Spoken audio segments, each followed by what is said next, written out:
Ikaapat na kabanata. Saan nagbubuhat ang mga pagbabaka at saan nagbubuhat ang mga pag-aaway sa inyo? Hindi baga nagbubuhat dito sa inyong mga kalayawan na bumabaka sa inyong mga sangkap? Kayo'y nangag-iimbot at kayo'y wala. Kayo'y nagsisipatay at kayo'y nangaiinggit at hindi maaaring kamtan.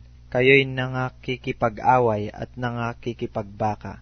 Kayo'y wala sapagkat hindi kayo nagsisihingi. Kayo'y nagsisihingi at hindi kayo nagsisitanggap sapagkat nagsisihingi kayo ng masama upang gugulin sa inyong mga kalayawan.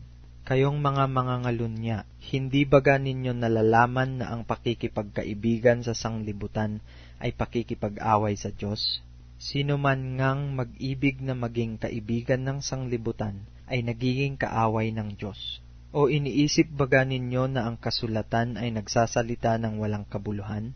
Ang Espiritu baga na pinatira sa atin ay nagnanais hanggang sa kapanaghilian, ngunit siya'y nagbibigay ng lalong biyaya. Kaya't sinasabi ng kasulatan, ang Diyos ay sumasalansang sa mga palalo, datapwat nagbibigay ng biyaya sa mga mapagpakumbaba.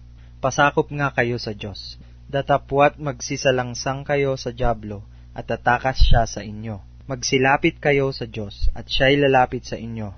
Mangaglinis kayo ng inyong mga kamay, kayong mga makasalanan, at dalisayin ninyo ang inyong mga puso, kayong mga may dalawang akala. Kayo'y mangagbighati, at magsihibik, at magsitangis, inyong palitan ng inyong pagtawa ng paghibik, at ang inyong kagalakan ng kalumbayan. Mangagpakababa kayo sa paningin ng Panginoon, at kanyang itataas kayo. Huwag kayong mangagsalita ng laban sa isa't isa, mga kapatid. Ang nagsasalita laban sa kapatid o humahatol sa kanyang kapatid ay nagsasalita laban sa kautusan at humahatol sa kautusan. Datapwat kung ikaw ay humahatol sa kautusan, hindi ka na tagatupad ng kautusan, kundi hukom. Iisa ang tagapagbigay ng kautusan at hukom. Sa makatwid bagay ang makapagliligtas at makapagwawasak.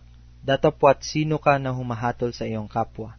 Magsiparito ngayon kayong nagsisipagsabi, ngayon o bukas ay magsisiparoon kami sa gayong bayan, at titira kami doong 1 taon, at mangangalakal at magtutubo. Kayo ngang hindi nakaalam ng mangyayari bukas. Ano ang inyong buhay?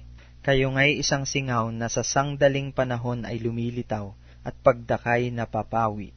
Sapagkat ang dapat ninyong sabihin ay, kung loloobin ng Panginoon ay mga bubuhay kami, at gagawin namin ito o yaon. Datapwat ngayon ay magmamapuri kayo sa inyong mga pagpapalalo.